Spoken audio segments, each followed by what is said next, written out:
Mesdames et messieurs, bonsoir et bienvenue ce vendredi soir dans votre émission 2020 législative et municipale qui s'intéresse aux échéances du 9 février 2020 au Cameroun. Le Cameroun ouvre officiellement le samedi 25 janvier la campagne électorale en vue des élections législatives et municipales du 9 février. Au cours de cette campagne, les candidats devront aller au contact du peuple pour le convaincre de voter pour eux, soit par le contenu de leur programme, soit par leurs arguments, soit par les liens tribaux ou alors par des présents et objets divers, même si dans certains cas, les résultats des élections ne reflètent nécessairement pas les préférences des électeurs, n'en demeure pas moins, et que l'électeur reste l'élément clé et l'élément le plus important d'une élection sans lequel l'élection ne peut avoir lieu et dont le choix est déterminant, non seulement pour son bien-être, mais aussi pour celui de sa progéniture tout entière. Mais c'est une autre disjonction qui est analysée ici, celle qui peut exister entre les préférences des électeurs pour un parti ou un candidat et le vote qui va finalement exprimer l'intérêt scientifique pour cet écart entre les préférences politiques et les choix électoraux est récent. Il apparaît au moment où le vote de clivage, ancré dans les appartenances sociales et religieuses, recule. La signification même du choix électoral évolue. Les votes d'adhésion diminuent au profit des votes négatifs d'élimination. L'électeur envisage les choix électoraux selon l'identification durable et exclusive à un parti ou à un camp, se renforçant au cours de la vie de l'électeur. Pourtant, depuis une trentaine d'années, de nombreux travaux ont souligné les limites de ces modèles explicatifs. En cela, le Cameroun n'est pas différent des autres pays. Un nombre croissant d'électeurs hésite jusqu'au dernier moment et ne sait pas pour qui voter, même pour le scrutin présidentiel, élection majeure du système politique. Conséquence de cette labilité électorale, des partis peuvent obtenir un score à 2 chiffres lors d'une élection et retrouver en dessous des 5% lors d'une autre élection. Face à cette nouvelle donne empirique, le modèle de vote et les conceptions scientifiques de l'électeur changent.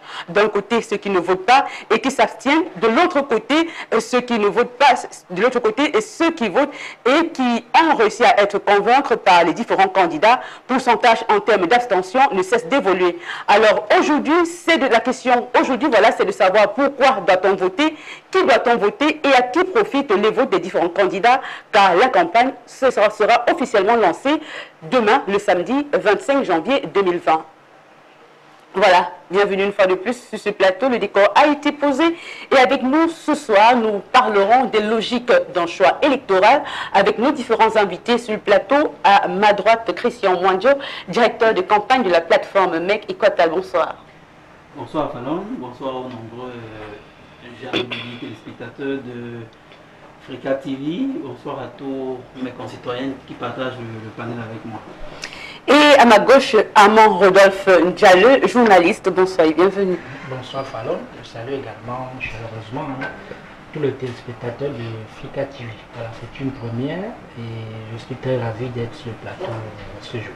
Et nous recevons aussi sur ce plateau voilà, pour parler des questions liées au choix des électeurs en cette période de campagne qui s'ouvre en marge des élections du 9 février. Amidou Trouche, député jeune des Nations Unies pour le Cameroun. Bonsoir et bienvenue. Oui, bonsoir et un bonsoir particulier à toute la jeunesse camerounaise qui nous suit ce soir et qui va célébrer bientôt la fête de la jeunesse qui a été consacrée pour elle et qui vont prendre en plus le rendez-vous le 9 février avec les urnes pour déclencher la transformation irréversible. Bonsoir. Merci à vous, chers invités. Nous allons tout de suite entrer dans le vif de notre sujet. Nous commençons avec vous, Monsieur Christian Mwanjo. Nous parlons de la logique des choix électoraux. Aujourd'hui, on se trouve dans un contexte où on a des candidats. Nous sommes à la veille d'une élection législative et municipale qui se tiendra au Cameroun le 9 février. Mais on a comme un souci, c'est que l'électeur, par moment, celui-là même qui est au centre du système électoral, ne comprend pas suivant sur quel principe baser ses choix et à chaque fois, après une élection, a toujours le sentiment d'avoir été biaisé, d'avoir été trompé et a un ressenti, voilà, et par moment, il se sent coupable d'avoir voté pour quelqu'un. Aujourd'hui, comment comprendre que l'électeur ne sache par moment pas pour qui voter ou alors ne se base pas sur les bons mécanismes ou le bon procédé pour choisir un candidat? Merci Fallon de me donner la parole en premier. J'ai la faiblesse d'être de formation sociologique, donc quand j'entends parler des logiques d'un jeu électoral, pour moi ça renvoie au comportement électoraux ou alors au singulier comportement électoral. Et de ce point de vue-là, les sociologues, à l'unanimité, disent que quand on parle du comportement électoral, très souvent, sinon toujours, ça renvoie à ce qu'on appelle un certain nombre de... Ils ont isolé un certain nombre de variables sociologiques telles que, ça signifie que on peut voter selon qu'on est jeune, on peut voter selon qu'on est vieux, on peut voter selon qu'on est, comment je vais dire ça, à partir de son statut social. On peut effectivement voter selon qu'on est musulman, chrétien ou animiste, c'est-à-dire que le facteur religion, le facteur confessionnel, ils ont isolé un certain nombre de variables sociologiques comme cela, pour eux, qui déterminent le choix électoral. C'est ça qu'on appelle le comportement électoral. Mais ça, c'est ce que disent les experts en la matière. Moi, je me pose la question de savoir, est-ce que ce sont effectivement, dans la pratique politique, ces variables sociologiques qui déterminent le choix électoral? Est-ce que le vote est le résultat d'un déterminisme social? Ça reste à prouver. Quand je regarde la politique au Cameroun, comment elle se fait depuis les années 90, quand on est entré dans l'ère la deuxième ère du multipartisme, je vois qu'il y a quand même eu, dans la partie politique, des variables de cette nature qui ont justifié, qui ont déterminé un choix électoral. Mais aujourd'hui, je crois que, même si ça peut être vrai, il faut qu'on dépasse ces considérations. Sinon, ça va être une barrière à ce qu'on appelle aujourd'hui la logique d'un choix électoral. Alors, ça m'amène à penser à quelque chose. Et je suis de ceux qui sont de la thèse d'un chercheur français, Lancelot, qui dit que il est difficile, à partir du contexte politique aujourd'hui, d'expliquer le vote à partir de ces instruments-là. Et je pense qu'il a raison parce que on débouche aujourd'hui à ce que je vois d'un nouvel électeur, un électeur qu'on peut appeler un électeur rationnel. Il est rationnel pourquoi? Parce que quand on regarde le Cameroun aujourd'hui, on voit bien que les électeurs camerounais sont des électeurs qui surfent ou alors qui se déplacent dans le paysage, dans le processus politique d'un parti à un autre. Et d'un parti à un autre signifie qu'ils sont influencés par plusieurs idéologies qui peuvent déterminer le choix électoral. Ça signifie qu'on a clairement dépassé ces variables sociologiques, même si ça reste important. Aujourd'hui, le choix électoral camerounais, pour moi, doit refléter davantage cet électeur rationnel qui ne fonctionne que sur la conjoncture politique. C'est-à-dire qu'il n'est pas figé. Tu vas trouver un jeune qui peut être conservateur, parce que généralement on sait que si on reste strictement sur les considérations classiques, c'est-à-dire la gauche et la droite, donc les conservateurs et les progressistes, tu vas trouver un jeune Camerounais qui est dépéciste. Tu vas trouver un jeune Camerounais qui est du SDF. Donc je pense qu'aujourd'hui, l'électeur camerounais est plus fondé à voter sur la conjoncture. Donc il regarde ce qui justifie l'intérêt ponctuel pour déterminer son vote. C'est ce que je peux dire pour ma première prise de parole. Merci à vous, M. Christian Mandio. Avec vous, Amon Rodolphe Ndialeu, nous parlons bien évidemment de cette période électorale qui approche au Cameroun le 9 février.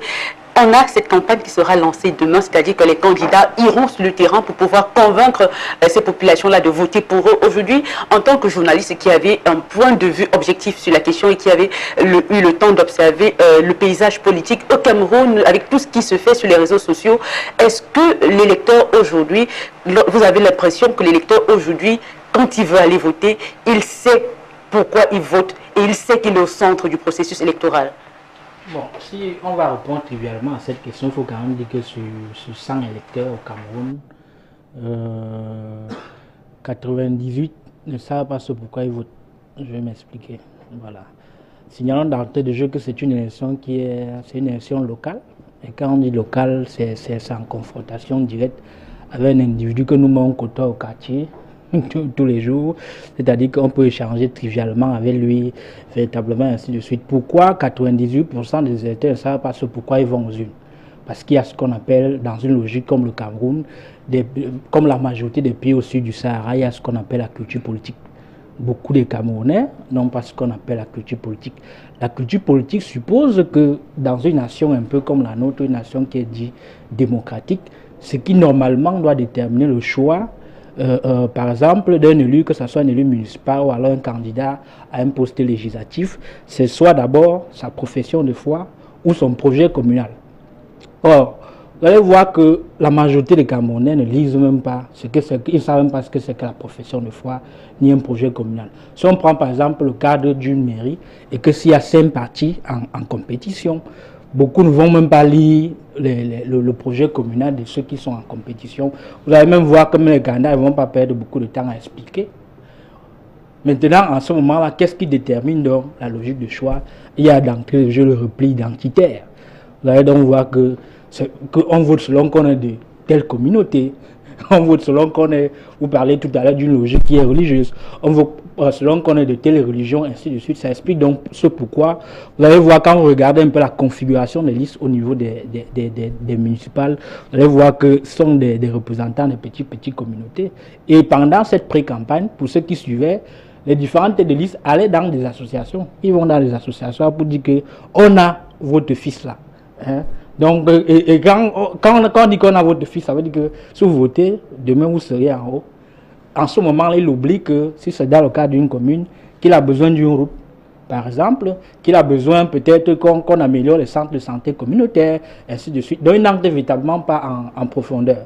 Et c'est pour ça que quand il passe ses 5 ans à la mairie, ou à lui faire ses 5 ans de député, on a tous les mêmes problèmes. Les routes n'ont pas évolué, la sécurité n'a pas véritablement changé, et puis on pleure que cela est mauvais. Non, c'est la population elle-même qui ne comprend pas véritablement la logique de vote. Donc, il me semble ici qu'il faut d'abord comprendre ce pourquoi on va à une élection. L'élection municipale, c'est la plus grande élection dans une démocratie, par exemple. Pourquoi? Parce que cela permet de gérer une petite circonscription électorale qu'on appelle la mairie. La mairie, trivialement, quand on gère une mairie, on est confronté aux problèmes de santé, aux problèmes, c'est-à-dire qu'il y a par exemple ce qu'on appelle les centres de santé, des districts d'arrondissement, ainsi de suite. C'est le maire, c'est le rôle du maire d'équiper, de faire certaines choses, mais la population ne connaît pas ça. Quand vous regardez par exemple les écoles publiques et les écoles maternelles, la mairie doit jouer un rôle fondamental. Quand vous regardez s'il n'y a pas ce qu'on appelle aujourd'hui les communautés urbaines, normalement, les différentes routes secondaires devaient être au ressort de la mairie. Mais avec la venue de la communauté urbaine, qu'on a transformée en maire de la ville, la mairie ne s'occupe que des routes bitumées, ainsi de suite. Vous allez voir qu'en termes de sécurité dans les quartiers, la mairie doit devoir travailler en combinaison avec la gendarmerie pour soit mettre sur pied des postes de police dans les quartiers. Tout ça, la population ne connaît véritablement pas. On va te dire que pourquoi tu ne votes pas, ah, il a mal travaillé, oh, il ne m'a pas donné l'argent, ainsi de suite. Donc c'est une culture politique que la majorité, la quasi-totalité de la panoplie des Camerounais n'ont pas encore. Aussi longtemps qu'on ne peut pas comprendre ce que c'est que la politique, on va passer à surfer dans le vide. Merci à vous, M. Amon Rodolphe Diallo. Avec vous, M. Amidou Tronche. Aujourd'hui, on observe des personnes qui décident de ne même pas voter. Ça veut dire qu'ils ne se sentent pas concernés par la vie politique ou alors par les élections, bien que vivant dans le pays ou bien que vivant dans la localité aujourd'hui, ils n'expriment pas leur suffrage. Peut-être parce qu'ils sont dépassés, comme on le dit communément au Cameroun, de la situation, ou alors tout simplement parce qu'aujourd'hui, ils n'ont plus confiance au processus électoral et d'où le taux d'abstention qui est de plus en plus croissant.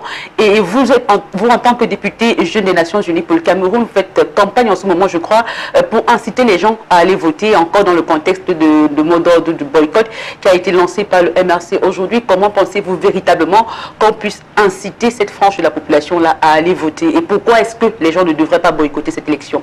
Merci, merci Madame Fallon de m'avoir une fois de plus passé la parole. Avant de revenir sur cette question, permettez-moi d'abord de planter le décor avec les logiques du choix électoral. Okay. Quand on parle du logique du choix électoral, la question fondamentale qu'on doit se poser ici, c'est de savoir qu'est-ce qui motive les électeurs à voter un tel ou tel candidat au détriment des autres. Pour cela, donc, on peut expliquer et on peut répondre à cette question sur deux prismes. Prisme rationnel et prisme irrationnel. Selon le prisme rationnel développé par Anthony Down, il dit que pour qu'un électeur vote un candidat, l'électeur doit d'abord s'appuyer sur un projet de société fiable, bien lisible, formidable. Mais maintenant, si un candidat présente un projet de société donc fiable, très cohérent, maintenant les électeurs peuvent majoritairement voter pour lui.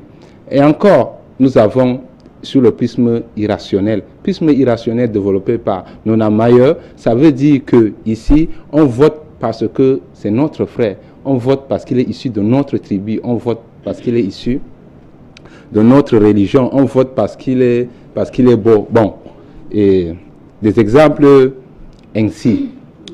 Mais donc, aujourd'hui, nous savons au Cameroun que les mentalités sont un peu révolues. La politique du ventre n'existe pas. Donc, la majorité des jeunes qu'on essaie d'observer durant ces dernières années votent beaucoup plus, ils s'appuient beaucoup plus sur le projet de société bien formidable. Ce n'est pas les projets de société qui sont couchés seulement sur les papiers.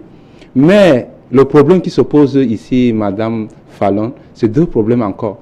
Le problème que je me pose, un candidat peut présenter bien un projet de société très fiable, mais ce n'est pas un bon candidat. Vous voyez? Mais encore, dans certains cas, il y a un bon candidat, mais qui ne présente pas des projets de société très lisibles. Mais regardez à ce problème qu'on se confronte. Et maintenant, pour revenir à votre question, depuis certains temps au Cameroun, depuis même le 7 octobre, lors des élections présidentielles, bon, au sorti des élections présidentielles, et beaucoup de partis, bon, j'en dirais pas beaucoup de partis, les partis d'opposition, bon, comme le MRC, prônent le boycott. Mais je demande, mais est-ce que la politique du boycott a payé? Non, la politique du boycott n'a jamais payé en matière électorale. C'est pourquoi nous, les députés juniors, on a décidé, depuis même la sortie, depuis la convocation du corps électoral le 10 novembre par le président de la République, on s'est organisé au niveau du Parlement, on a convoqué une session parlementaire à Yaoundé, on a décidé d'organiser donc les campagnes de sensibilisation allons tous voter. Mais maintenant, ces campagnes de sensibilisation, nous menons cela dans les chefs-lieux des régions. Et la fois passée, on a rencontré beaucoup de leaders de formation politique que je peux citer ici. On a rencontré personnellement Maurice Kamto avant qu'il ne parte à l'étranger. On a rencontré Elimbi Lombe, on a rencontré Joshua aussi, et que sais-je encore. On a rencontré beaucoup de candidats pour leur demander effectivement pourquoi certains partis politiques boycottent les élections. Mais excusez-moi, Madame Fallon, je reviens un peu. Quand on s'est rapproché de certains leaders politiques, je ne dois pas épiloguer le nom ici sur le plateau, mais ils ne nous expliquent pas parfaitement pourquoi ils boycottent les élections. Madame Fallon, boycotter les élections, c'est militer pour le désordre. Prenons dans le contexte dans lequel nous vivons, dans les régions du nord-ouest et du sud-ouest, la crise qui a particulièrement bougé cette région pendant 4 ans, je pense, 3 ans, 4 ans. Mais bon, si un jeune issu de la région du nord-ouest et du sud-ouest est vraiment conscient, ce jeune, le 9 février, ils iront tous aux urnes manifester leur devoir de citoyen. Pensez-vous que ce serait facile d'aller manifester ou alors d'aller exprimer leur vote le 9 février dans la mesure où certains candidats même dans la région du nord-ouest et du sud-ouest ont été menacés et les biens ont été brûlés tout simplement parce qu'ils ont décidé de se porter candidat aux élections législatives et municipales. Pensez-vous que le climat aujourd'hui tel qu'il se dessine est assez propice pour qu'un jeune prenne son courage, que l'armée ou alors le gouvernement a garanti toutes les mesures de sécurité pour que l'élection puisse se passer de manière paisible et stable dans ces régions-là? Vous voyez, Madame Fallon, lors des élections présidentielles, d'abord le 7 octobre même, la crise anglophone battait son plein dans les 2 régions. Mais quand même, il y a eu un peu des élections dans ces régions. Mais maintenant, je profite pour cela maintenant pour féliciter le gouvernement qui a débarqué la fois passée plus de 300 forces de l'ordre pour assurer le climat de sécurité dans ces 2 régions pour qu'il y ait le déroulement des élections.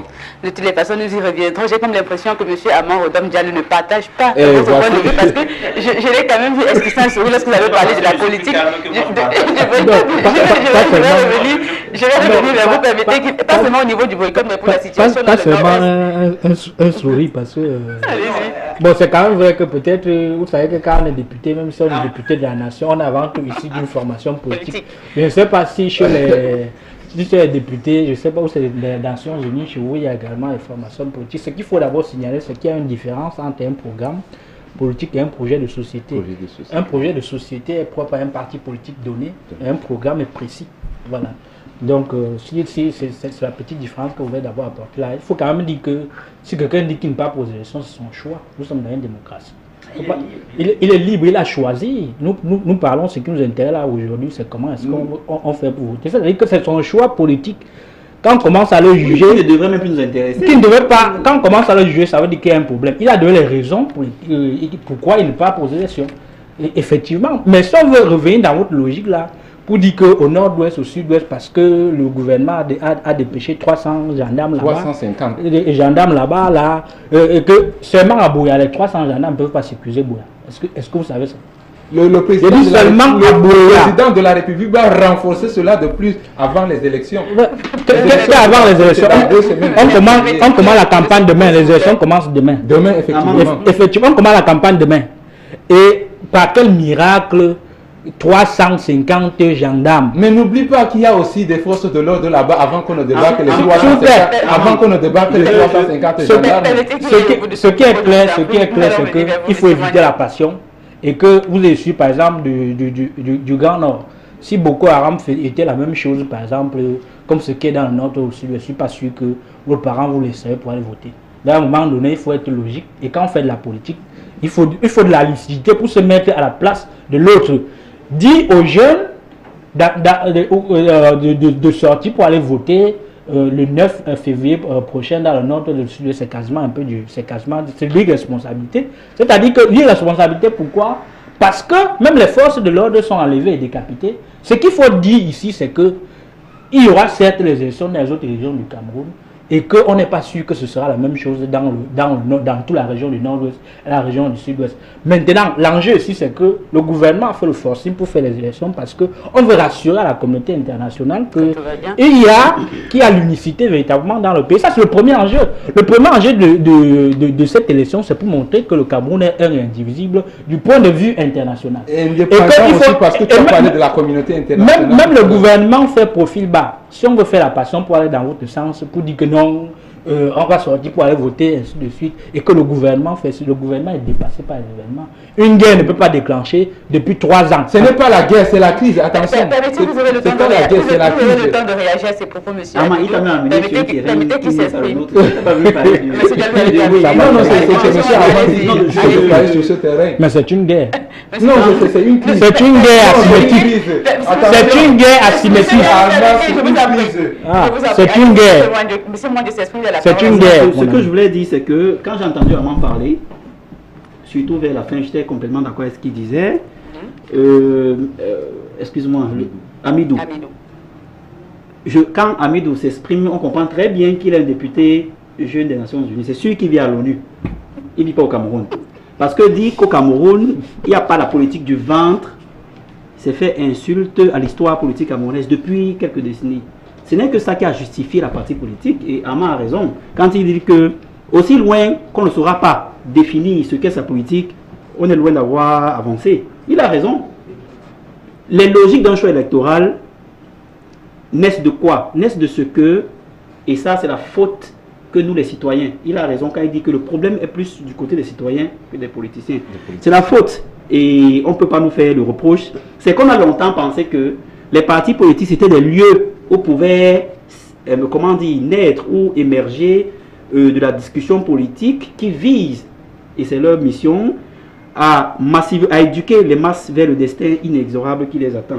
Que c'était des lieux d'intelligence où les hommes intelligents, portés par les projets de société, par les politiques de société, discutaient au quotidien pour la marche de la nation.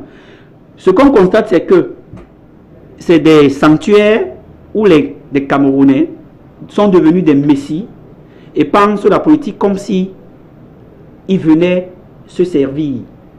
C'est pourquoi la masse camerounaise politiquement n'est pas éduquée, parce que les partis n'ont pas fait leur travail. Les Camerounais aujourd'hui ont pris le taureau par les cornes et veulent s'émanciper de ce que la politique a été il y a 3 décennies. Et là, j'invite mon frère Armand de partager mon optimisme. Qu'aujourd'hui, il faut que davantage, on essaye de publiciser l'idée de cet électeur rationnel, qui est quelqu'un qui est sorti du militantisme de parti. Parce que les partis ont fait la preuve de l'échec pour le militantisme pragmatique. Pourquoi est-ce qu'on vote? Pourquoi est-ce qu'on vote? Le malheur de cette élection-ci, l'élection locale, comme il appelait tout à l'heure, c'est que, à la place de déterminants sociaux, c'est plus la couleur du candidat, c'est plus la personnalité du candidat qui est mise en avant. Et malheureusement, si ce candidat n'est pas mu par des projets de communauté, des projets communs, on va accoucher d'une souris. C'est ça qu'il faut dire. Comment on va faire pour sortir de la politique du ventre, qui existe bien et bien jusqu'aujourd'hui, au moment où on parle? C'est qu'il faut que les Camerounais s'émancipent, sortent de cette logique des partis. Les partis, ce n'est pas des sanctuaires où on va nous enfermer, non. L'idéologie, quand elle n'existe plus, le parti doit mourir. C'est pourquoi, malheureusement, un parti socialiste que j'ai beaucoup soutenu, je le vois en délitement. Parce qu'il est fondé sur les individus, non plus sur l'idéologie. Je le vois en délitement. Il faut que les jeunes aujourd'hui, moi, Armand et tous les autres, qu'on comprenne que il faut qu'on se réinvente. Il faut se réinventer un nouvel avenir. Et se réinventer un nouvel avenir, justement, c'est de se mettre dans la rationalité. Que je puisse dire à mon frère qui est candidat que tu es certes mon frère, mais l'élection n'est pas communautaire. Il s'agit du bien commun. Peu importe où on se trouve, l'important, ce n'est pas toi, ce n'est pas moi, c'est un saut qualitatif pour les populations camerounaises. Quand on va définitivement et résolument entrer ce genre de logique dans nos cultures, dans nos manières de faire, dans nos arts de faire, peut-être que la politique aura un autre visage au Cameroun. C'est ce que je voulais dire. Merci à vous, M. Mwandjo. Tout à l'heure, je reviens avec vous, M. Amadou Diallo. Tout à l'heure, dans vos propos, vous avez fait allusion au fait que aujourd'hui, beaucoup de personnes n'ont plus le temps, voilà, de présenter leur programme à cet électorat-là qui voudrait attirer ou alors convaincre. On a comme l'impression aujourd'hui que le débat politique des différents candidats même ne se situe qu'autour des insultes et de la propagande, sans véritablement ancrer dans le fond de la chose qui est la présentation du programme aux populations. Voilà pourquoi vous devez me voter, voilà pourquoi je suis qualifié à pouvoir vous apporter ces réponses aussi aux problèmes que voici. J'ai compris quel est le problème de la localité dans laquelle je me trouve. Mais aujourd'hui, comment comprendre que ces personnes n'ont plus le temps de présenter l'élément essentiel et fondamental même qui pourrait amener l'électorat à voter pour eux, mais se détournent plutôt vers de la propagande? Bon, parce que c'est un peu propre à la société camerounaise. Vous avez vu que même sur ce plateau, on devait un peu perdre le nord. Tout à l'heure. Ça montre quand même que c'est une réalité camerounaise. Que mon copanéliste de gauche n'a pas oublié, lui, qu'il était un élu. Voilà, vous avez vu que tout à l'heure, il citait les auteurs d'ailleurs. Quand on parle de pourquoi le choix, il dit que non, il y a un auteur blanc qui a dit comme ça, il y a l'autre qui l'avait dit comme ça. Donc, il voit pas qu'il y a un contexte. Des exemples. Voilà, qu'il y a un contexte qui est. Voilà, qui est précis. C'est pas impertinent. Oui, mais c'est pas impertinent. Non, il y a une réalité camerounaise. Il y a une réalité camerounaise des élections qui n'est plus une réalité française, par exemple, des élections. C'est pour ça qu'à un moment, moi. Oui, mais qui peut avoir des similarités. Moi, je crois pas. J'ai un peu du mal que, par exemple, que quand on me dise que. Qu'il y a un droit français qu'on a placardé et puis il n'y a pas de droit camerounais. Voilà, ceux qui ont fait les grandes études de droit là doivent à un moment donné s'asseoir et faire un droit qui est propre à nos us et coutumes. Parce que quand on me dit que quelqu'un est un grand économiste, ça veut dire quand même dire qu'il a un peu calqué sur l'économie africaine ou camerounaise là, pour trouver des mecs. Il est grand économiste ou bien qu'il est grand professeur de droit, qu'il étudie le droit français, ainsi de suite. À un moment donné, pour moi, ça devient problématique. Pour revenir véritablement à la question, c'est qu'on est dans un pays où les gens font la quête de la suivi, c'est-à-dire les gens ont faim. Le temps que quelqu'un peut accorder pour suivre un projet de société, il peut gagner cet argent-là en train de faire quelque chose. C'est pour ça que quand il sait qu'il part à un meeting et que s'il n'a pas son t-shirt, il n'a pas ses 2000 francs ou ses 2500 francs, quand le candidat parle, il dit que fini vite, tu me donnes mon... Et puis je vais rentrer. Il est quitté de chez lui, pourquoi? Parce qu'il a faim. Il quitte de chez lui pour un besoin. Il ne peut pas écouter le discours que celui-là fait. Il quitte donc pour aller prendre son t-shirt et ses 2500 francs. Et le jour là pour aller voter. Pourquoi? Parce que le contexte, nous sommes dans le contexte qui est comme ça, le contexte de la suivi. Où les gens suivent au quotidien et qui ne savent pas donc quel est le rôle du politique. Parce que le politique lui-même a fait ce qu'on va appeler du marchandage. C'est-à-dire que tel n'a pas comme ça, tel n'a pas comme ça. Moi, je vais vous donner et puis vous allez me voter. Du coup, le candidat ne voit pas que si par exemple, l'électeur ne voit pas que si par exemple un candidat qui candidat par exemple se permettait au pléonasme à la tête du mairie, s'il n'a pas énormément d'argent pour donner pour comment je pouvais voter, mais que c'est un bon projet communal qui est porteur, qui est un projet de rupture, il peut mieux expliquer aux gens et puis les gens peuvent le porter à la tête de la mairie. Pour ça, d'abord, il faut d'abord comprendre ce que j'appelle d'entrée de jeu, ce que c'est que faire de la politique. La politique, en termes simples, c'est la gestion de la cité. Voilà. La cité ici, quand on parlait en grec, c'était la municipalité. Voilà. C'est pour ça qu'on dit que l'élection municipale, c'est la plus grande élection. Quand on dit que gestion de la cité, comment un maire grec, parce que c'est de là que ça vient, comment politique, comment un petit maire au niveau de la... Voilà, comment au niveau de la il faut qu'on se comprenne. Je donne l'étymologie de la politique. Je ne cite pas les auteurs. Non, je donne l'étymologie. Je définis. Parce qu'à ma langue maternelle, je ne connais pas comment on écrit politique. Et que ma langue maternelle n'est pas la langue nationale officielle au Cameroun. Et comme je prends dans l'étymologie du grec pour dire que c'est la gestion de la cité. Et cette cité-là, c'était quoi? Parce que dans la Grèce antique, il y avait des petites cités, ainsi de suite. C'était des communes. Quand on veut voir comment quelqu'un peut être porté à la présidence de la République, commence par gérer une petite commune. On voit comment il gère des hôpitaux, comment il gère des écoles. Et en ce moment-là, il quitte du local pour aller au niveau national. C'est pour ça qu'on dit à un moment que le fédéralisme est bien. Parce que quand on regarde un peu un pays comme le Nigeria voisin, vous allez voir que les gouverneurs des régions, des régions fédérées qui sont candidats à la présidentielle, parce qu'ils ont fait leur preuve au niveau de la région, on se dit que si on confie notre destin à celui-ci, comme il a mieux travaillé ici, au niveau national également, il peut véritablement mieux travailler. Et c'est ça la culture politique, c'est-à-dire que voir les gens à l'œuvre. Si vous prenez par exemple une commune d'arrondissement comme la commune de Douala 5e, quand vous passez, tout le monde se plaint. Oh, le maire là, il est doux. Il faisait comme ça. Est-ce que tout le monde se plaint et la population ne sait pas que ce sont eux qui ont voté le maire. Et que s'il y a un problème quelque part, ils peuvent se mettre en marche pour aller revendiquer à la mairie pour que le maire descende pour rendre compte. Pourquoi? Parce que quand vous confiez votre destin à un homme, s'il n'assume pas, vous mettez en groupe et vous allez revendiquer du côté de la... Mais ils n'y vont pas. Pourquoi? Parce qu'eux-mêmes, ils ont leur conscience. Ils savent qu'ils ont voté au détriment de 2500 francs et d'un t-shirt.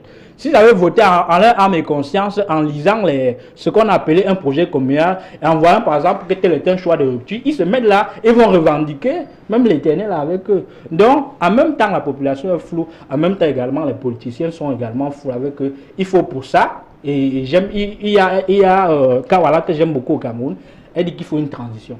La transition va permettre aux gens d'expliquer le B à bas, de refaire tout.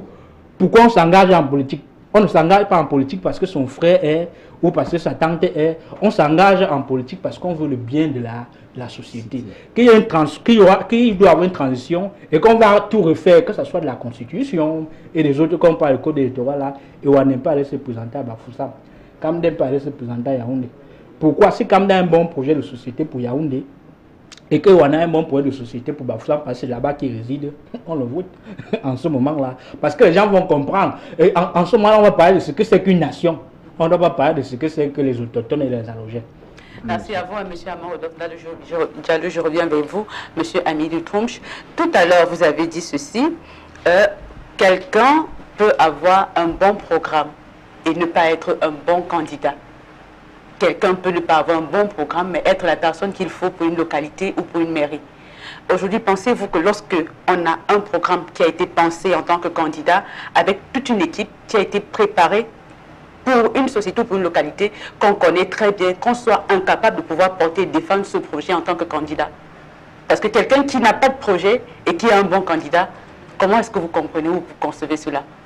Bien, le problème tout à l'heure, mes deux chers copanalistes ont souligné, le problème revient beaucoup plus à la population, aux citoyens, ce n'est pas même aux candidats. Par exemple, je peux prendre 100 candidats, et parmi 100 électeurs, et parmi les 100 électeurs, on se retrouve avec 80 analphabètes. 80 analphabètes. C'est pour cela que je dis, par exemple, nous avons un grand homme. Quand je parle d'un grand homme, je parle en global, mais un projet de société qui n'est pas trop trop lisible. Bon, on comprend tous. Mais ça veut dire réellement ici que le candidat même en personne n'est pas d'abord instruit. Ensuite, le candidat en personne a été téléguidé, se téléguide par les autres, par les autres alliés de ces partis. C'est pour cela que je dis on peut avoir un bon projet et un bon programme politique sans avoir un bon candidat. Bon, je reviens encore sur un problème que Armand a souligné tout à l'heure.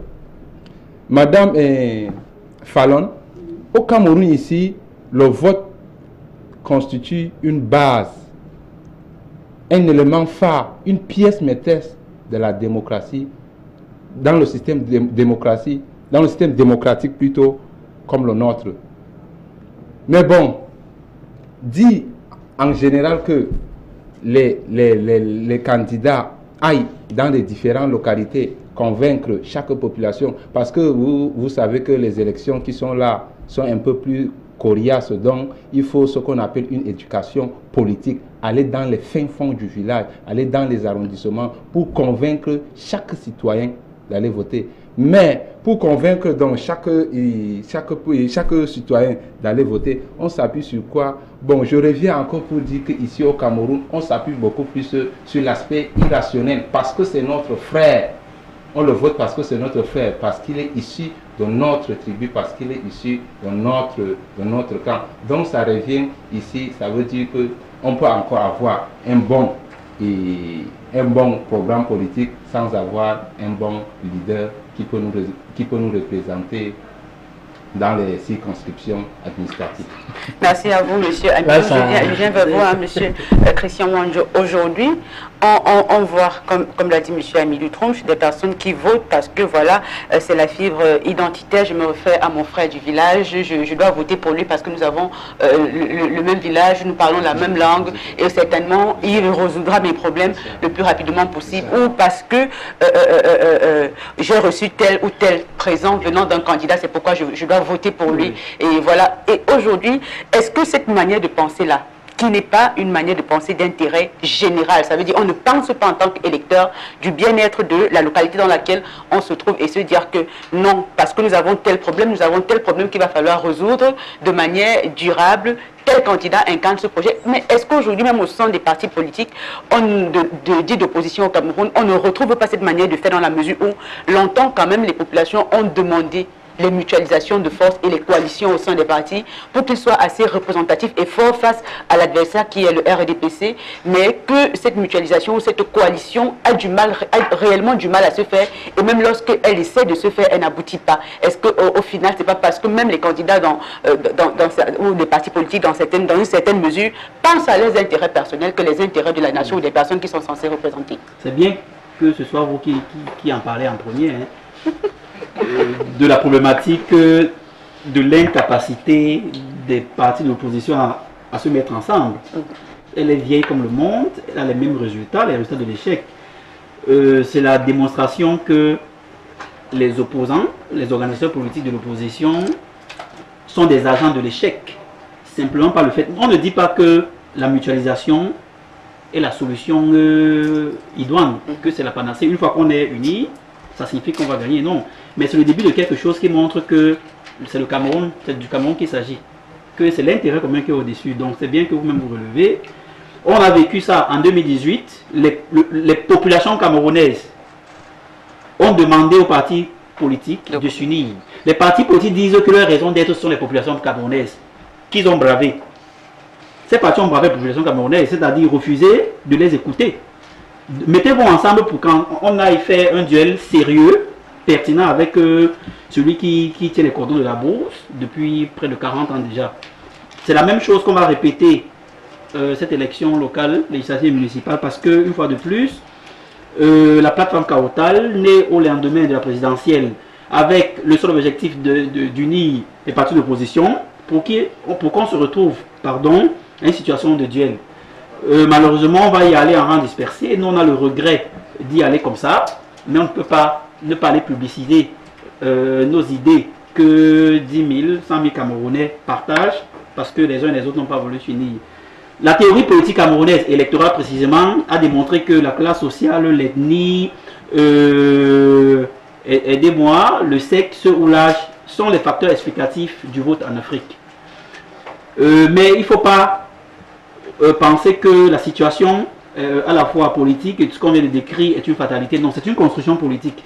On en est arrivé là parce que les acteurs qui sont au pouvoir ont construit cet imaginaire collectif parce que ça sert à la restauration du pouvoir. Nous, on travaille à déconstruire cet imaginaire collectif.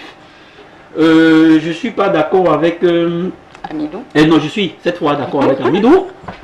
Quand il dit qu'on peut être porteur d'un bon projet et ne peut être soi-même vendeur. Ouais. Parce qu'il faut qu'on comprenne que la communication politique, c'est comme le marketing. Le candidat est un produit. Si au sein de son organisation, c'est qu'il ne se vend pas bien aux yeux des électeurs, donc des consommateurs politiques, il est bon. Donc c'est un problème qu'on doit régler en interne, Amidou. Si on est sérieux, on sait que ce candidat n'est pas celui qu'il faut pour porter ce projet. Je comprends. Encore que chez nous, d'ailleurs, mon frère l'a suffisamment dit, encore que chez nous, c'est la capacité du candidat, c'est sa couleur, c'est sa rhétorique qui détermine plus souvent, qui supplante les projets. Donc c'est un problème aussi qu'on doit régler, mais qui est mineur à mon sens, qui est mineur. Le problème est ailleurs, le problème au niveau de l'éducation des masses, qui aujourd'hui, de plus en plus, moi je suis optimiste, qui s'émancipe à ce que j'ai appelé tout à l'heure, ces variables sociologiques qui sont des barrières. Pour sortir de votre question, je veux dire que je souhaite que les gens comprennent quelque chose. L'état des lieux du Cameroun aujourd'hui n'est pas le seul fait du régime de Yaoundé. C'est le fait du régime de Yaoundé, c'est le fait de l'opposition et c'est le fait du peuple camerounais.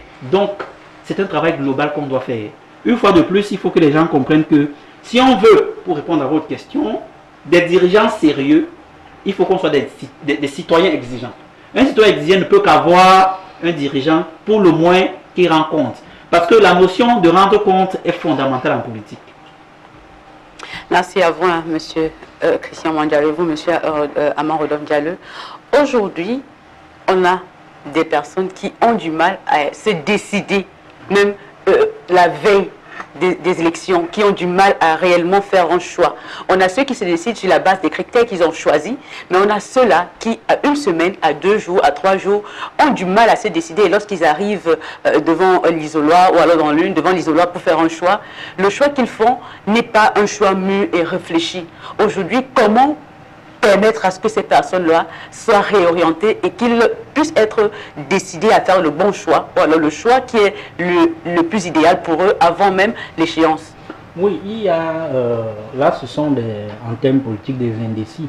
C'est-à-dire que peut-être ils ont tout lu les projets là, les programmes que les candidats proposaient, et puis ils sont convaincus par qu'un programme véritablement. À la dernière minute, ils doutent encore. C'est pour ça que c'est en ce moment que les médias deviennent très importants. Parce que quand vous regardez dans les pays à démocratie avancée, on te dit que par exemple en France, quand on a fait un sondage à la présidentielle au 2e tour, la majorité sont ceux qui s'abstiennent sont les indécis. C'est-à-dire qu'ils sont en faveur de ni un candidat, ni... Et parfois le vote se fait là à la dernière minute, qu'il y a un grand débat.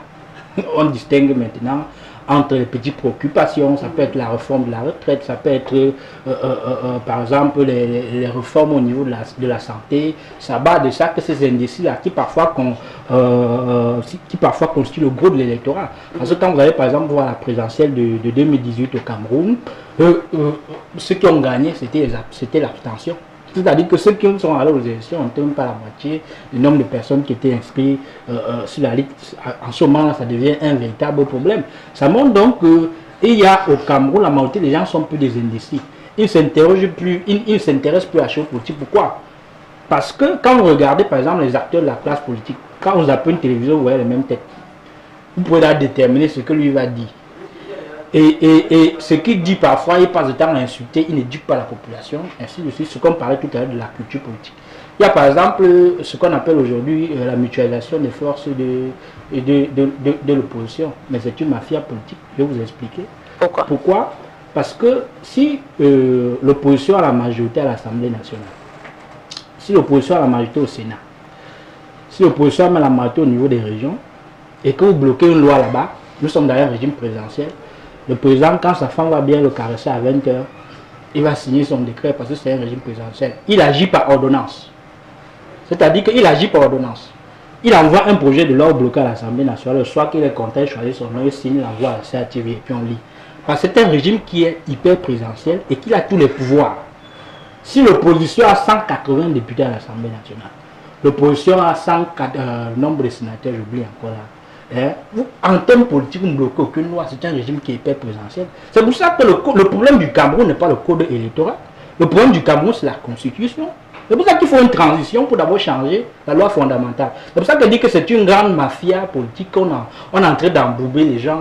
Même à la présidentielle, si on a un candidat unique, on ne peut pas gagner la présidentielle dans le contexte actuel. Je m'explique pourquoi. Parce qu'il y a au moins, sur les 10 régions, il y a au moins 8 régions, il n'y a aucun parti politique de l'opposition. Le RDPC est seul là-bas, ou le RDPC gagne tapis vert. Et ce sont des choses qui sont claires.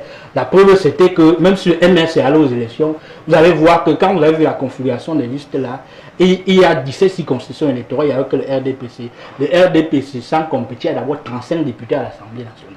Vous voyez donc à ce niveau-là qu'il y a beaucoup de manquements et que ceux qui sont dans la carte politique disent qu'ils sont l'opposition, ils n'ont pas cette honnêteté-là d'expliquer aux Camerounais que le problème n'est pas le code électoral, que le problème est constitutionnel. C'est pour ça qu'on a retiré l'agrément à Kawala et qu'on a dit que non, ceci est venu parce qu'elle touche là où ça fait véritablement, là où cela est en train de faire mal et qu'on ne veut même pas véritablement la sentir. J'ai dit le problème du Cameroun est constitutionnel. Et le problème du Cameroun est constitutionnel. Tout changer le code électoral et que l'opposition à la majorité à l'Assemblée nationale, alors le Premier ministre, dans un régime présidentiel, le président agit par ordonnance. Ce n'est pas faux parce que attendez, vous allez réagir. Il y a un terme qu'on appelle aussi le pouvoir discrétionnaire. Ne vérifie pas ce terme que le président de la République dispose d'un pouvoir discrétionnaire. Ça veut dire à un certain moment, il peut agir à son gré.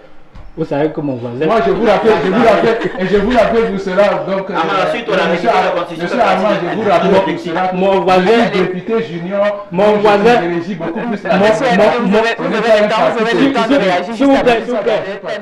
mon voisin de gauche tout à l'heure m'a dit qu'il était un opposant. Moi, je trouve qu'il y a un député junior nommé. Parce que je ne sais pas comment. Je suis député junior des Nations Unies, je suis représentant des Nations Unies. On passe par un concours. On va faire un concours pour devenir député, mon ami. Okay, on fait un concours. J'arrive. Là n'est pas le problème. Je dis que. Je n'ai pas dit que M. Armand, c'est le régime des Nations Unies, il ne peut pas faire le procès ici. Allez-y, M. Diallo, nous vous écoutons. Parce que vous me coupez et puis je perds le fil. Tout à l'heure, je me dis que je suis un opposant.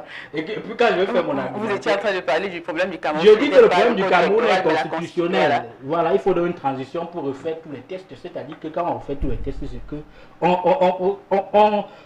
on touche donc les éléments au niveau du droit électoral, ainsi de suite là. On enlève le plein pouvoir au président de la République qui est premier sportif, premier tour, ainsi de suite, parce que le régime est hyper présidentialiste. C'est pour ça que quand vous voyez même, quand vous regardez un peu au niveau, ce que vous appelez le protocole, moi je regardais hier comment on alignait les noms des gens, parce qu'il y a des gens qui devaient sortir les miens aujourd'hui, et je regardais comment on arrive au niveau du président de la République, on écrit en gras. Les autres sont simples là. Donc, on a montré que nous sommes plus dans une monarchie que dans une démocratie. Et c'est la Constitution qui a renforcé le pouvoir du président de la République. Il faut d'abord changer la Constitution. Merci à vous, M. Amaro Dondale. Avec vous, M. Amidou Tronche. Aujourd'hui, il a raison. Et la révision de la Constitution fait bien partie de les objectifs du mec. Il a raison. On doit réviser la Constitution si on veut être plus sérieux que ça. Ok, merci. Aujourd'hui, vous, en tant que député jeune, comme je l'ai dit tout à l'heure, vous avez lancé une campagne pour sensibiliser les gens à aller exprimer leur devoir citoyen qui est... Aujourd'hui, lorsque vous sensibilisez les gens, est-ce que vous leur apportez le vote, vous leur proposez le vote comme un devoir citoyen ou comme un devoir politique? Parce qu'il y a aussi cette question. Beaucoup pensent que c'est beaucoup plus un acte politique qu'un acte citoyen. Aujourd'hui, comment se construit le vote? C'est un acte citoyen ou un acte politique? Avant de revenir sur votre question, je voulais d'abord répondre à mes deux panélistes. Allez-y. Je dire que Je suis député junior des Nations Unies. Un député junior des Nations Unies, c'est un jeune qui travaille sur les notions de base de l'ONU. Et quand on parle des notions de base, particulièrement... Développement durable. Laissez-moi s'il vous plaît, je continue. Je continue s'il vous plaît. Un député junior, c'est un jeune qui travaille à connaître les systèmes, les notions de base de l'ONU. Quand on parle des notions de base de l'ONU, on fait allusion aux objectifs du développement durable. Et quand on parle des objectifs du développement durable, nous avons bien, dans les objectifs du développement durable, la démocratie. Nous, on privilégie beaucoup plus la démocratie. Donc, ne dites pas sur le plateau que je suis de tel parti. Moi, je suis notre... Je privilégie beaucoup plus la démocratie. Je privilégie beaucoup plus la démocratie. Et pour revenir sur la question de Fallon, nous avons organisé des pré-campagnes d'abord, donc dans les différents chefs-lieux, nous essayons de s'approcher des jeunes. Maintenant, pour les dire que le vote, c'est un droit citoyen. Ça peut même aller au-delà, comme un devoir, effectivement, comme un devoir de citoyen. Donc chaque citoyen doit aller manifester son devoir de citoyenneté le jour dit. Mais pour dire que ne pas voter, c'est militer pour le désordre, c'est l'irresponsabilité. Empêcher de voter encore, c'est un crime. C'est un crime. Donc quand on s'approche des leaders de politique, de formation politique de ces jeunes, on les fait comprendre que nous ne sommes pas venus sous l'angle politique, mais nous sommes là. Parce que notre association, c'est une association apolitique. Donc nous nous basons beaucoup plus sur les objectifs du développement durable, la démocratie, pour les faire savoir que nous sommes venus dans le cadre du droit et du devoir des citoyens.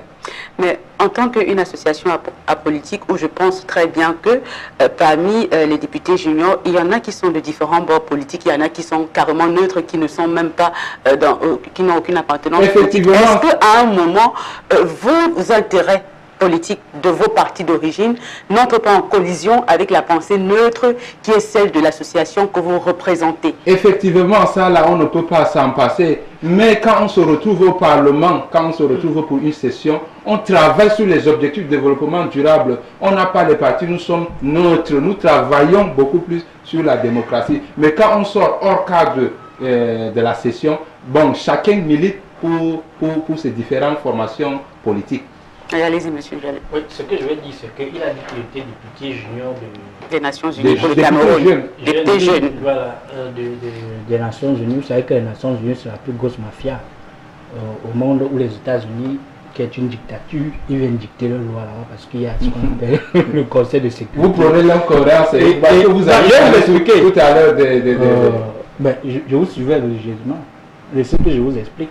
Parce que quand vous regardez aujourd'hui la configuration des Nations Unies, née de la Société des Nations. Revenons sur le sujet, s'il vous plaît. Vous êtes député jeune des Nations Unies, c'est ça, non? Oui, effectivement. Quand on regarde la configuration des Nations Unies, c'est la plus grosse mafia au monde. C'est-à-dire que, mais je vous explique pourquoi. Parce que c'est un regroupement des dictateurs qui imposent aux petites nations comme le Cameroun, et puis les autres, ils imposent leur point de vue, ainsi de suite. Les États-Unis, ce sont les oppresseurs. Un député, c'est quoi? C'est un représentant. C'est-à-dire que, parce que je vous montre d'abord là où il y a la logique de la mafia. On dit qu'on est député, la députation. Ça veut dire que quoi? On a délégué le pouvoir via une élection. Il faut qu'on se comprenne. C'est ça trivialement. On te délègue le pouvoir via une élection. Lui, il dit qu'il a fait le concours. On peut un concours, je n'ai pas comment on fait un concours? Ici, on peut beaucoup plus la justice distributive. Il faut donc dire que vous êtes un jeune des Nations Unies, pas que vous êtes un député. Nous allons continuer la député est le résultat d'une élection. Et une élection, c'est quoi? Une élection, c'est qu'on te délègue un pouvoir. Où tu vas défendre. Monsieur Armand, on sait au Cameroun que nous avons aussi des députés jeunes qui ne passent pas les élections. Mais qui est aussi notre mafia. Qui est une mafia aussi. Permettez quand même que nous continuions. Qui est une mafia. Nous avons avec vous, monsieur Christian. Aujourd'hui, chef, est-ce qu'on peut continuer? Permettez que nous continuions notre émission ce soir. Voilà, merci. Monsieur Moindou, tout à l'heure, lors de l'entame de cette émission, lorsqu'on parlait de la logique des choix électoraux, vous avez évoqué la science politique qui présente 3 modèles d'explication des comportements électoraux qui sont en concurrence. La première, la nature sociologique, qui se confond des variables socio-économiques, c'est-à-dire sexe, âge, social et tout. La deuxième, qui prend appui sur une théorie de nature psychosociologique, l'électeur, qui est aussi, voilà, qui prend la peine de décider pour qui va voter en fonction de l'identité de la personne. Et à la fin, le troisième critère qui était celui inspiré des modèles économiques, celui-là qui vote parce qu'il sait pourquoi il vote et qui comprend réellement la raison pour laquelle il doit voter en fonction des problèmes qui l'entourent et de l'élément futur. Et tout à l'heure, vous avez également parlé des personnes qui votaient parce que parlons de gauche, de droite ou de républicains, de socialistes, comme vous l'avez dit tout à l'heure, et peut-être pour l'exemple, à l'occurrence du SDF, qui, à un moment, en tant que parti, s'était éloigné de l'idéologie du départ pour faire dans le social, je le dis comme ça. Mais aujourd'hui, est-ce que, parlons de l'électeur qui est au centre du processus électoral, est-ce qu'aujourd'hui, certains électeurs ne sont pas influencés par l'appartenance disons-le comme ça, de l'appartenance politique de leurs parents, c'est-à-dire je suis né dans une famille appartenant au SDF, mon père, ma mère et mes frères aînés sont au sein du SDF, et moi en tant que jeune, même si je n'incarne pas les valeurs du SDF, je m'insère dans le SDF et je vote pour ce parti. Peut-être à la maison, même si je ne fais pas de la politique, je vote pour un parti parce que beaucoup de membres de ma famille y sont. Pareil pour le RDPC. Aujourd'hui, comment sensibiliser ces personnes-là afin qu'ils se sentent libres du choix qu'ils veulent représenter ou du choix qu'ils veulent exprimer et ne pas se sentir influencés ou domptés par l'appartenance politique auquel leur famille appartient. Les théories classiques des comportements électoraux ont été claires sur la question. Elles disent que, puisqu'on est tous le produit d'une société, on est donc le produit de la socialisation, d'une certaine socialisation. Et dans les institutions classiques de socialisation, la famille vient au premier rang. Donc il est évident que quand un enfant vient au monde, quand il commence à être adolescent, qu'il soit attaché à l'idéologie du parti de ses parents, du parti traditionnel de ses parents. Si on est socialisé comme ça, on est obligé soi-même, dans ses premiers moments, d'être pour le moins sympathisant de ce que nos parents nous ont légué comme héritage. C'est vrai ailleurs, c'est vrai au Cameroun aussi, c'est vrai en Afrique. Je ne sais pas si on peut encore expliquer nos appartenances politiques aujourd'hui à partir de ces modèles-là. Parce qu'on voit de plus en plus davantage que l'électeur camerounais, c'est un type d'électeur qui n'est le résultat que de la nature sociologique du Cameroun. Disons la vérité, le Cameroun c'est un pays très très complexe. La nature identitaire du Cameroun veut que le Cameroun ait une démocratie qui s'adapte à ce que le Cameroun est. Parce que la prégnance de la communauté, même au niveau de l'État, est encore très importante.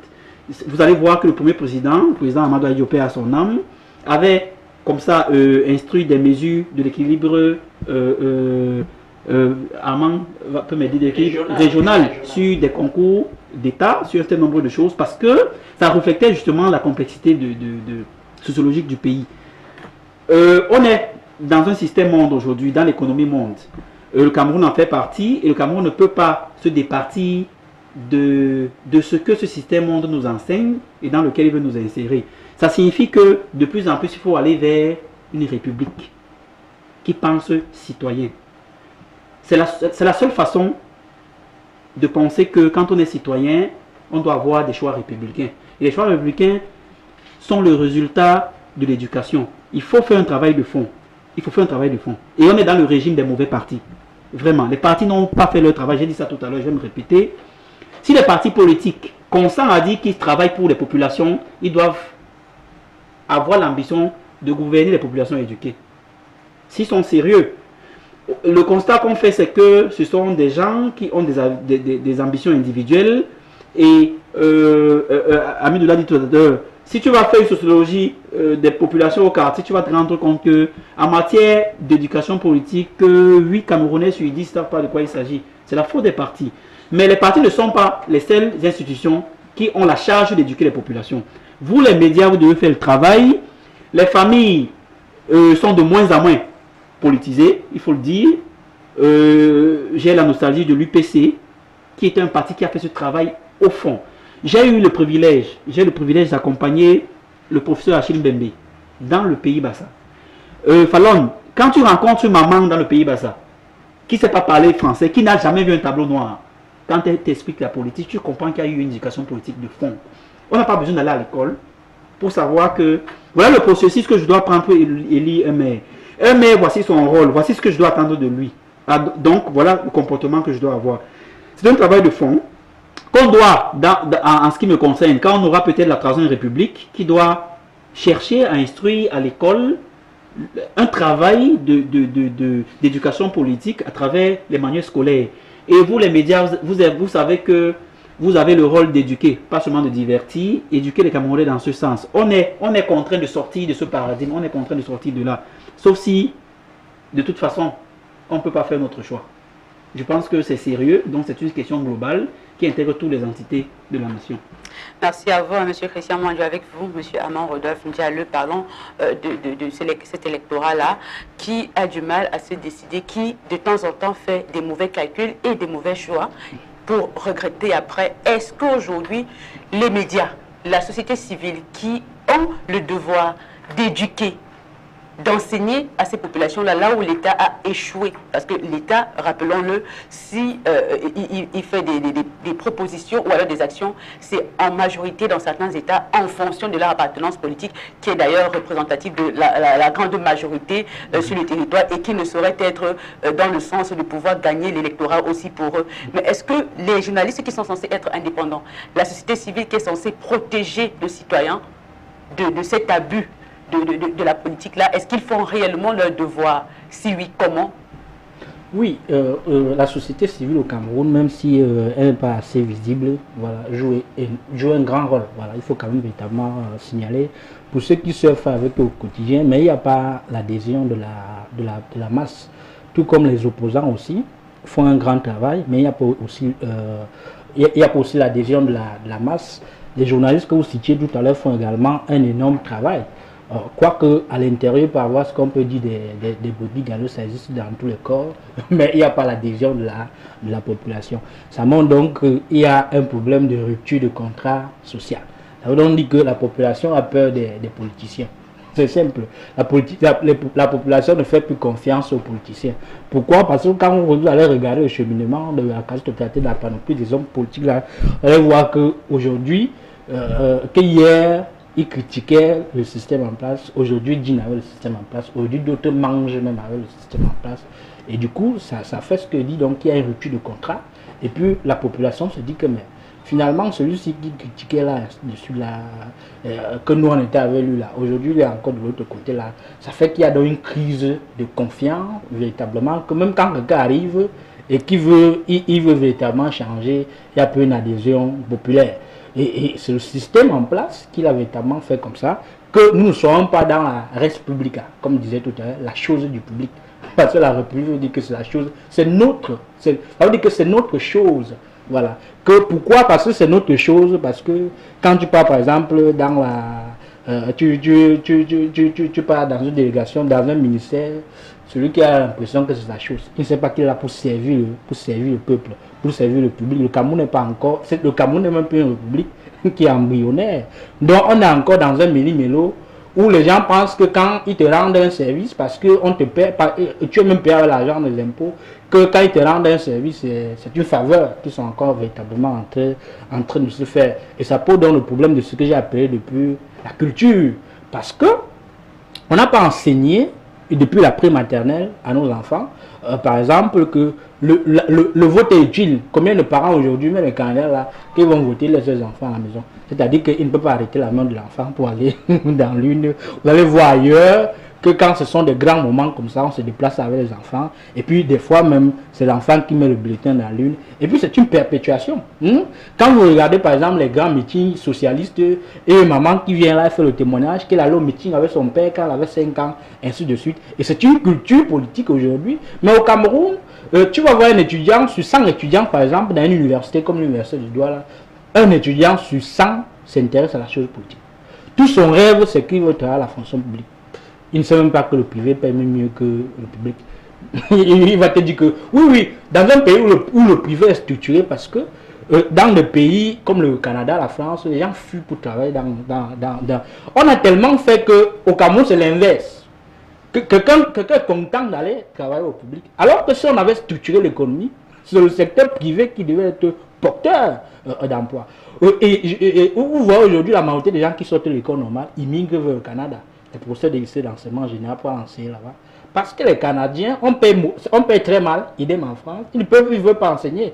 Et comme c'est un système qui est au niveau de la formation à l'école normale, et ils vont là-bas, ils travaillent là-bas trivialement, et puis ils enseignent là-bas. Les Canadiens fuient pour aller dans le privé parce que le public ne paye pas et qu'il y a des contrôles véritablement à tous les niveaux. Vous voyez donc comment, en près de 60 ans après les indépendances, on n'a pas pu mettre sur pied un pays où il y a de la confiance. Il y a donc cette crise de confiance entre ceux qui gouvernent et les gouvernés. C'est un problème. Et puis la population ne sait plus à quel sens se vouer. Même quand un opposant arrive, comme on disait tout à l'heure, on se dit que monsieur, il ne peut pas être le Messie. D'ailleurs, même qu'il dit la nuit avec le pouvoir en place. Il faut donc une rupture. La rupture ici va être quoi? Généralement, ça part de... Parce que quand vous regardez aujourd'hui la nomenclature des Camerounais, on ne peut pas penser que le changement va venir de cette opposition-là qui ne comprend véritablement rien. Le changement viendra pas par là, il n'y a pas de magie.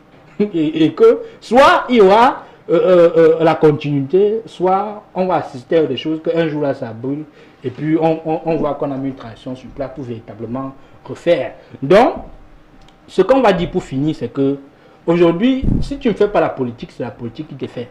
Voilà. Un enfant qui a le baccalauréat et qui est à l'université, qui n'a pas une carte d'électeur, c'est un perdu. Parce que c'est sa carte d'électeur. J'ai dit tout à l'heure qu'à l'élection de 2018, par exemple, la moitié des Camerounais qui sont inscrits sur la liste électorale ne sont pas allés voter. C'est-à-dire que si... La moitié, voilà. Si eux, ils allaient voter, même en défaveur du régime en place, en ce moment-là, on peut revendiquer légitimement. Oui, non, mais Armand, pour surenchérir, si les 3 millions, la moitié des 6 millions qui est resté à la maison, c'est effectivement les 6 millions de l'opposition. Parce que ceux du régime ne restent jamais à la maison. Mais les électeurs du régime vont toujours voter. Ils vont voter. Les électeurs du régime vont forcément ils vont voter parce qu'ils savent qu'ils sont en tête de ce sujet. Oui, ils ont les enjeux du pouvoir. Ils ont les enjeux.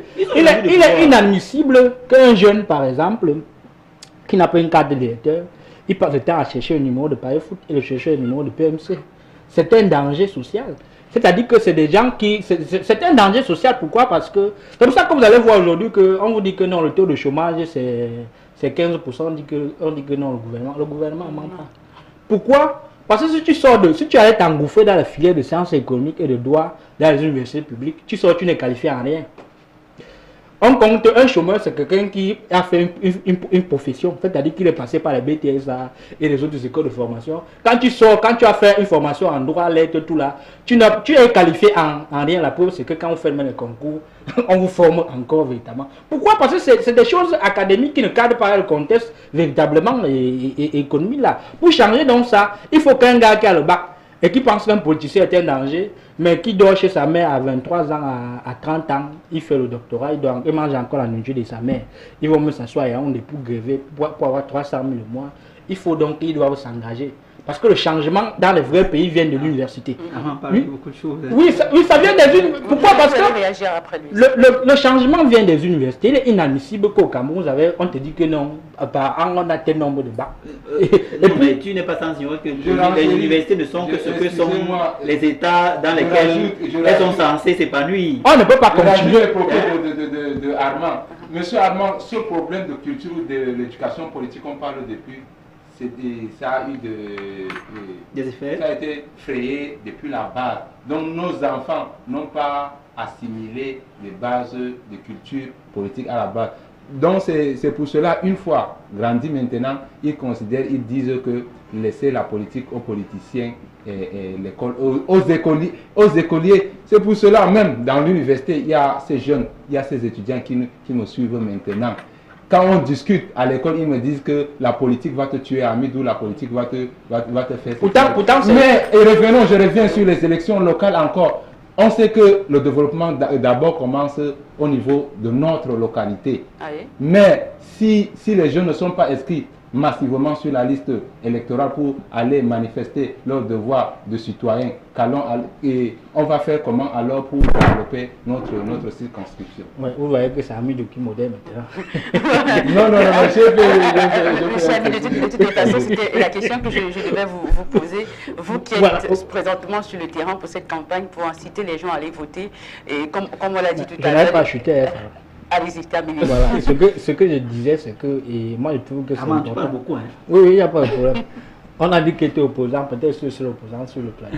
Non, mais moi je m'exprime quand même. Ce qu'Amandou dit, quand on regardait par exemple au lycée, il y a des jeunes ne vont pas dans l'associatif. Hein. La base du changement, c'est que quand il y a les clubs au lycée, il faut aller vous engager. Parce que quand on s'engage dans le club, par exemple, ça te permet de t'exprimer, de comment est-ce que tu peux aller déposer un dossier, tu n'as pas peur, la confiance en soi. Maintenant, quand tu arrives à l'université, il faut davantage continuer là. Il faut montrer aujourd'hui que c'est l'associatif qui doit être la base de la rupture pour la nouvelle génération. Parce que vous voyez un jeune qui est caché dans sa chambre, mais qui cherche un numéro de pareil foot et de PMC, et il peut jouer tout ce temps-là, il peut consacrer au changement dans son pays pour s'auto-former. Voilà, parce que le problème aujourd'hui même, c'est un problème des citoyens. Et pour que les jeunes qui ont le bac s'engagent, ils doivent suivre ce qui se passe ailleurs. S'engager ne veut pas dire qu'on descende dans la rue. On peut s'engager en allant voter massivement, en s'inscrivant massivement sur une liste électorale. C'est pour ça qu'il y a des jeunes qui se distinguent un peu comme ce que Cabral a fait là. Ce sont des bonnes choses. Et que quand il y a des périodes, par exemple, électorales comme ça, il faut assister aux campagnes, il faut regarder les chaînes de télévision, même ça ne suffit pas. Voilà. Et donc, il y a tout ce mécanisme-là, apprendre à nos enfants dès le bas âge comment s'intéresser à la chose politique. Parce que la politique n'est pas une mauvaise chose. Vous allez voir que ici, parlait tout à l'heure de l'université, 100 étudiants subissent les injustices, ils ne peuvent pas revendiquer parce qu'ils ont peur, même si c'est de leur droit. Et c'est un problème. Merci à vous, monsieur Amand Rodolphe. Ndiaye, avec vous, monsieur Amidou. Vous qui êtes député jeune et qui, en ce moment, menez une campagne pour inciter les gens à aller voter. On le sait, au Cameroun, la population, plus de la moitié de la population, c'est la jeunesse. Mais aujourd'hui, on se rend compte que cette jeunesse se désintéresse de plus en plus de la chose politique. Aujourd'hui, quelles sont les difficultés que vous rencontrez sur le terrain lorsque vous allez leur convaincre de pouvoir exprimer leur vote, vu qu'ils sont majoritaires? Et que, en plus, les décisions qui sont prises les affectent directement. Quand on s'approche au niveau des jeunes, on fait leur savoir d'abord que dans le temps actuel, c'est les jeunes qui constituent les bastions de la République. Donc, s'ils n'osent pas, comme le président de la République disait, s'ils n'osent pas décider pour la chose de leur circonscription, personne d'autre ne viendra décider à leur place. Bon, le problème qu'on rencontre toujours, on a toujours souligné ici, bon, comme à Obala, on a rencontré un jeune de 21 ans, je pense, il rentrait de l'école. Bon, on le posait certaines questions. Bon, il nous disait que, bon, vous êtes venu faire la politique. Je lui ai dit, mon frère, attends d'abord, nous ne sommes pas venus ici faire la politique, mais nous sommes en train de t'enseigner donc ce que tu fais à l'école, donc ton devoir de citoyenneté. Donc tu es mieux placé pour aller exprimer ton devoir de citoyenneté le 9 février, le jour dit. On le demande d'abord, est-ce que tu as la carte? On le pose la question, s'il a la carte électorale. Il dit que, il nous répond, la carte électorale d'abord, c'est quoi? Donc, vous voyez les problèmes qu'on rencontre beaucoup plus sur le terrain. Les gens ont accumulé ces préjugés depuis. Donc, ils disent que laisser la politique aux politiciens, donc l'école aux écoliers. Donc, eux, ils ne s'intéressent pas sur la chose politique. Mais, et quand je parle il faut aussi faire la différence entre les étudiants et les élèves. Mais maintenant, une fois que ces élèves sont dans des universités, chacun peut choisir sa faculté. Comme les gens, comme moi, je fais droit et Je me suis spécialisé en sciences politiques. Bon, il y a les autres, une fois arrivés à l'université, quand ils goûtent, quand ils essaient de goûter, excusez-moi avec ce terme un peu familier, quand ils goûtent à la chose politique, et maintenant c'est là qu'ils s'intéressent beaucoup plus à la politique et ça devient maintenant un peu en retard, donc ça ne donne pas. Merci à vous, cher monsieur. Nous allons faire ce dernier tour de table et nous allons sortir de cette émission. Aujourd'hui, monsieur Christian Mwanjo, je commence par vous. Pourquoi doit-on voter? Parce qu'il faut qu'au sortir d'ici, et que ceux-là qui vont recevoir à partir de demain les candidats sur le terrain, qui viendront leur proposer telle ou telle chose, soient au moins conscients des choix qu'ils vont opérer et qu'ils soient au moins au courant des critères sur lesquels ils pourront éventuellement choisir ces candidats-là, afin de pouvoir exprimer leur vote. Aujourd'hui, pourquoi doit-on voter? Qui doit-on voter et à qui doit profiter notre vote? Bon, c'est l'occasion que vous me donnez de dire pourquoi j'ai fait le choix d'accompagner le candidat Elimbi Lobé à la députation, porté par le mouvement des écologistes camerounais, le MEC, sous la bannière de la plateforme Kaotal. Je demande aux jeunes et à toutes les populations, parce qu'il ne faut pas qu'on se leurre. Le Cameroun est certes, les jeunes sont 65% de la population camerounaise, mais ce n'est pas eux qui sont majoritaires dans les listes. Oui, donc je ne m'adresse pas seulement aux jeunes. Si ils comprennent résolument qu'il faut changer les mécanismes sociaux, c'est tant mieux. Alors quand je m'adresse aux Camerounais, je leur demande de voter Elimbi Lobé pour au moins 6 objectifs. Principalement parce que, et Ama a raison, on veut aller au Parlement pour réviser la Constitution. Je ne pense pas qu'il y ait un Camerounais qui soit content aujourd'hui, qui peut se satisfaire de ce que le président Amadou Ahidjo a fait 25 ans au pouvoir. Le président Biya va certainement aller jusqu'en 2025 parce qu'il est très bien constitué. Moi, je ne souhaite pas qu'il meure, je souhaite qu'il finisse son mandat. Ça signifie qu'en 65 ans, on a eu 2 présidents. Aucun Camerounais ne va souhaiter que le 3e président qui viendra au Cameroun fasse 30 ans et qu'en un siècle, le Cameroun ait seulement eu 3 présidents. Donc, il faut limiter les mandats. Il faut revenir à la Constitution de 1996. Une fois 7 ans, renouvelable 2 fois. Je crois que c'est un combat important. Deuxième point, il faut voter le MEC parce qu'on veut réviser le code électoral, même si ça ne plaît pas à mon frère Armand, parce que il est bon que ceux qui gèrent les institutions camerounaises jouissent d'un certain crédit. Donc, il faut réviser le processus de nomination. On ne peut pas nous dire que voici l'organe indépendant pour gérer nos élections et ils sont tous nommés par le président de la République, dont on sait qu'il est partisan. Il est le président d'un parti. Donc, il faut revoir le processus de nomination de ceux qui organisent nos élections. Deuxième chose. La troisième chose, c'est que nous pensons qu'il est bon qu'on limite les mandats aussi au niveau des députés et des maires. Et qu'il n'y ait plus de députés qui vont faire toute leur vie à l'Assemblée nationale. Au moins, au plus, 15 ans. 53 fois. Après, tu sors du Parlement. Parce qu'on estime que le pays doit être comme l'entonnoir, comme le tuyau. Ceux qui entrent, ceux qui sortent. Parce qu'il est bon dans toutes les sociétés, au Cameroun y compris, de changer d'homme. Parce que les mêmes ne peuvent pas gouverner. Parce que si on a les mêmes, on ne peut pas se renouveler. Il est bon que les énergies se renouvellent. Il est bon que Armand demain soit le maire de, je sais pas, de Yagua. Il apporte son expertise avec son équipe. Le lendemain, on donne à quelqu'un d'autre. Voilà, c'est fondamental ce type de choses. Je ne pense pas qu'il y ait des Camerounais qui veulent que dans nos institutions, qu'on ait les mêmes hommes. Le quatrième point, c'est que nous pensons que Douala, la capitale économique du Cameroun, a un 6e arrondissement qu'on appelle Manoka. Et que 60 ans après l'indépendance, que cet endroit-là n'ait pas d'électricité. Nous devons aller dire, aucun député ou aucun maire n'a les moyens d'électrifier une ville comme Manoka. Nous voulons mettre la pression au gouvernement d'amener l'électricité là-bas. C'est fondamental. On ne peut pas se réjouir. Imaginez, je suis venu ici, j'ai passé toute la nuit dans le noir, une nuit difficile. Imaginez des gens qui vivent ça fait 60 ans qu'ils vivent sans électricité.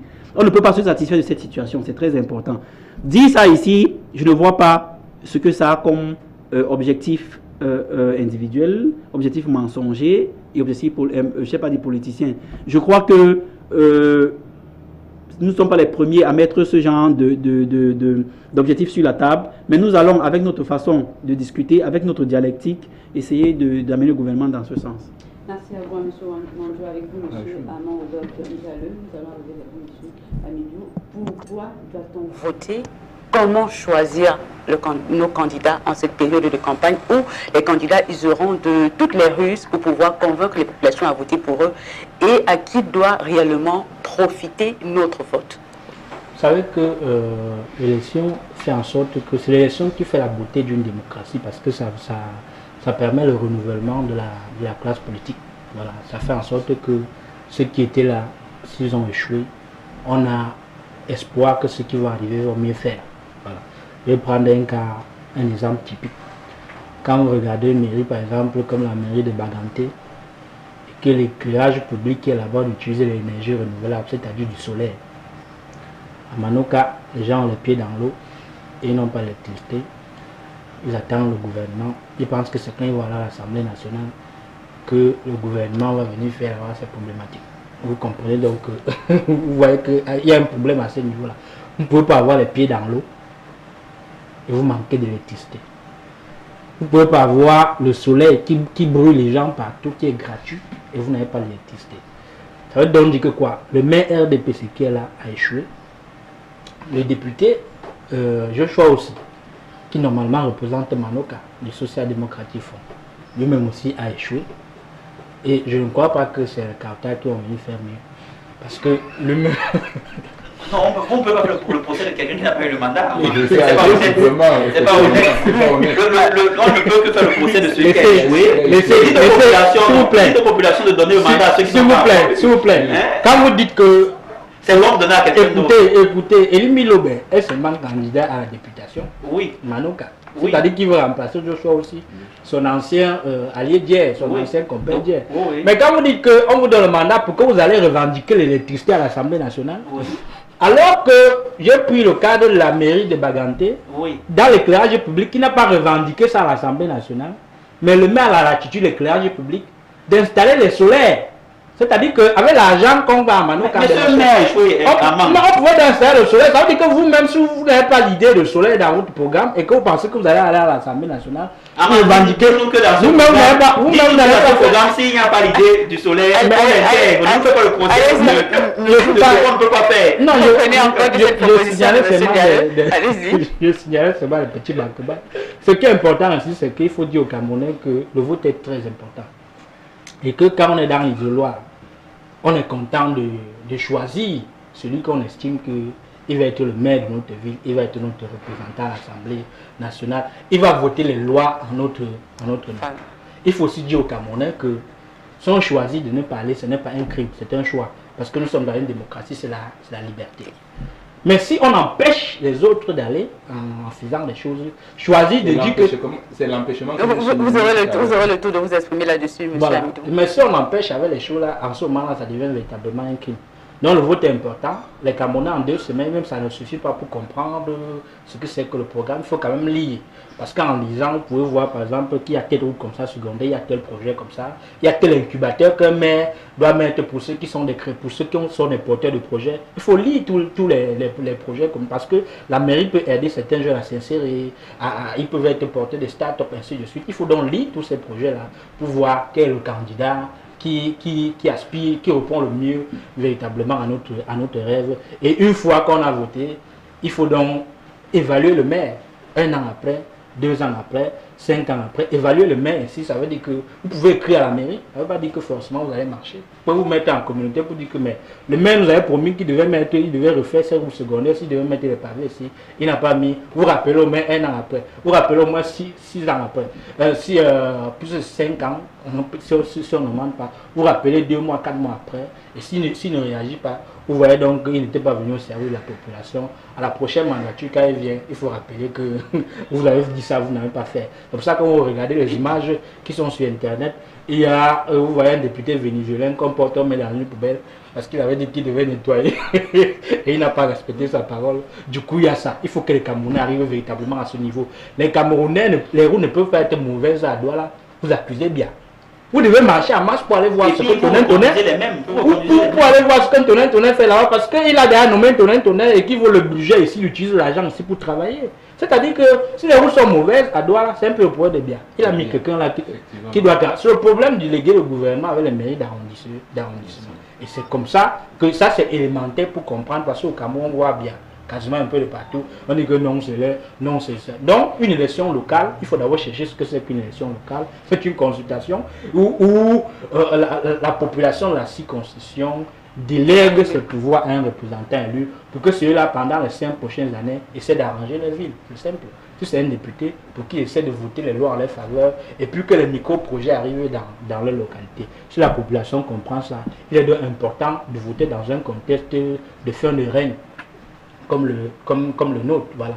Parce que pour celui qui regarde bien, on peut se réveiller le lendemain, on dit que le pouvoir a changé et qu'il faut, pas par un coup d'État, parce qu'il y a les signes de temps que l'État ne trompe pas. Donc il est hyper important de voter et que pour ceux qui ne sont même pas encore inscrits dans une liste électorale, après les élections, il faut s'inscrire parce qu'il peut y avoir les élections présidentielles encore à tout moment. Merci à vous, M. Amand Diallo, avec vous, M. Tronche. Pourquoi doit-on voter et qui doit-on voter et à qui doit réellement profiter notre vote en tant qu'électeur au cours de cette élection législative et municipale qui s'annonce pour le 9 février? Ok, merci une fois de plus, Madame Fallon. Pour la question de pourquoi on doit aller voter, nous avons, moi réellement, au sein du Parlement, nous avons souligné 2 raisons principales. D'abord, depuis un certain moment, notre pays traverse des turpitudes de violence. Notre pays est touché vraiment par la crise dans le nord-ouest et le sud-ouest, sans oublier aussi l'extrême nord qui est de temps en temps menacé par la secte terroriste Boko Haram. Donc, si je prends sur ce prisme, on doit aller voter. Pourquoi? Vous savez que chaque population détient une parcelle de souveraineté. Ça veut dire que chaque population a son vote dans la poche. Maintenant, ce qu'on doit faire ici, c'est le vote sanction. Ça veut dire ceux qui n'ont pas, dans la crise, je prends l'exemple dans le nord, le nord-ouest et le sud-ouest, ceux qui n'ont pas participé pour le retour de la paix dans ces régions, ceux qui n'ont rien fait depuis, ceux qui n'ont rien œuvré, ceux qui n'ont rien apporté depuis, c'est le moment de les sanctionner, de les dire que maintenant nous sommes fatigués de vos tapages, de vos vacarmes bouillants, donc laissez la route aux autres. Donc, et sur un autre prisme, je souligne, depuis la convocation du grand dialogue national, on a apporté des initiatives comme le processus de décentralisation. Nous voyons, et quand je parle de processus de décentralisation ici, ça veut dire quoi? Nous sommes face aux élections locales et on sait que le développement commence au niveau local. Mais maintenant, l'État a beaucoup plus transféré le pouvoir au niveau local, au niveau de notre circonscription administrative. Donc, c'est à nous jeunes, c'est l'ensemble même, je ne parle pas des jeunes seulement, je parle de l'ensemble des résidents de chaque circonscription, de décider de prendre un homme capable de conduire l'affaire de leur circonscription dans de bonnes conditions. Et je profite de cette occasion pour encourager certaines localités comme dans la Vina. Dans la Vina, si tu es un député ou si tu es un maire, quand tu ne fais pas ce que tu as promis, et le mandat prochain, on te destitue. Et pourquoi Ali Bachir reste aussi longtemps? On te destitue. C'est pour cela que je parlais d'un maire ou un député. Pourquoi Ali Bachir reste aussi longtemps? C'est pour cela que je parlais d'un maire. Ça veut dire que Ali Bachir a œuvré beaucoup plus pour cette localité. Non, mais quand tu arrives, non, vous avez